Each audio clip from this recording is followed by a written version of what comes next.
Awal-awal saya mengajar, saya egois. Saya beranggapan mata pelajaran saya adalah pelajaran yang penting.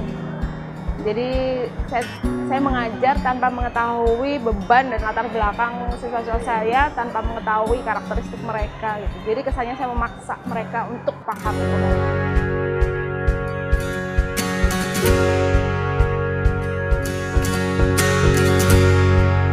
Assalamualaikum warahmatullahi wabarakatuh. Perkenalkan, nama saya Amelia Sari. Saya saat ini mengajar ekonomi akuntansi dan sejarah di Madrasah Aliyah Negeri di Salatiga, Jawa Tengah.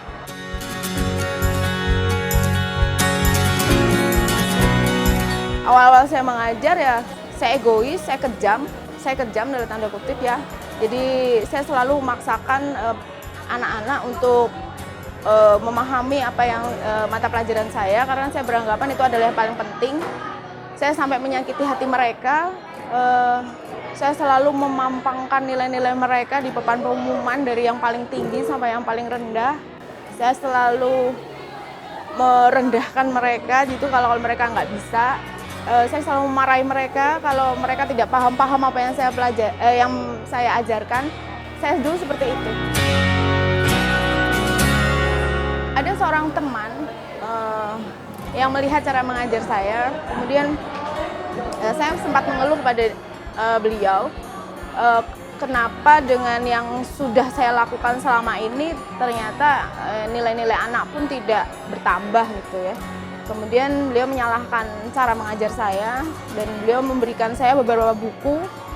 Ada Toto Chan, ada Summer Hill School, ada buku-buku dari Andrea Sereva, Sekolah Tidak Pernah Cukup, Ivan Illich, kemudian dari John Holt gitu ya.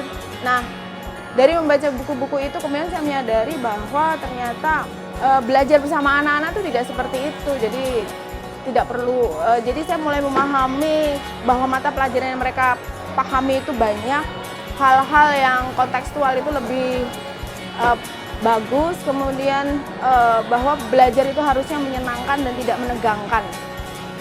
Menurut saya Bu Amel itu orangnya sangat menginspirasi. Beliau suka menggabungkan materi sama cerita sehingga muridnya gampang menerima pelajaran. Beliau sebelum memulai pelajaran memberi video motivasi atau menceritakan tentang kisah inspiratif sehingga kita itu terpacu untuk mengetahui hal. Jadi cara tidak langsung memberi kita materi dengan cara hal-hal yang menarik.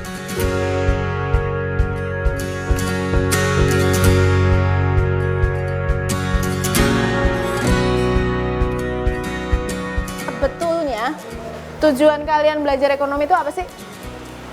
Pinter. Ben pintar? Pintar apa? Oke. Pintar ekonomi. Biar bisa tawar-menawar. Karena kesulitan anak-anak belajar akuntansi adalah bagaimana mereka memahami transaksi, kemudian saya membuat sebuah board game. Tetapi board game ini saya bentuk mirip dengan permainan monopoli. Jadi di situ anak-anak belajar bagaimana caranya mereka bertransaksi. Namun berjalannya waktu ternyata apa yang mereka pelajari di situ tidak pas dengan materi yang harus mereka pahami. Sampai pada akhirnya saya memodifikasi lagi board game itu yang pas dengan materi-materi yang harus mereka pelajari, dan dampaknya anak-anak merasa senang ketika mereka bermain, bahkan ketika bel istirahat berbunyi pun mereka masih tetap ingin bermain. Cara pengajaran Bu Amel, dia dengan mendekati kita, terus dia juga kreatif dengan salah satunya dengan pelajaran board game. Di pelajaran board game ini kita bisa lebih kreatif dan juga kita bisa lebih memahami apa itu materi GNP, GDP, dan juga kita juga bisa lebih memahami semua itu. Ketika mereka sudah bermain data, saya selalu dari apa yang ada berita-berita terupdate tentang bagaimana pemerintah mengatasi pengangguran, bagaimana pertumbuhan ekonomi di Indonesia, bagaimana pendapatan per kapita gitu. Setelah anak-anak bermain data dan menganalisisnya, kemudian saya ajak aja mereka ke pasar. Jadi saya ajak mereka ke pasar, untuk mengetahui realitas sesungguhnya kehidupan masyarakat di Indonesia itu seperti apa gitu. Sampai nih ke anak-anak, fokus mereka malah tangan saya. Kenapa tangan saya nggak pakai sarung tangan?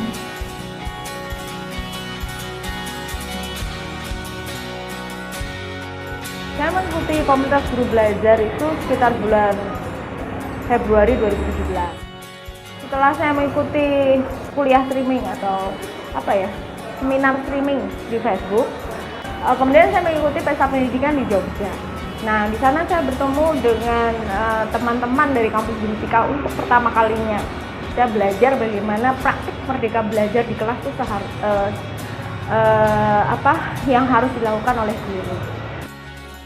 Guru bersama-sama siswa menentukan tujuan belajarnya bagaimana, kemudian penilaiannya nanti bagaimana.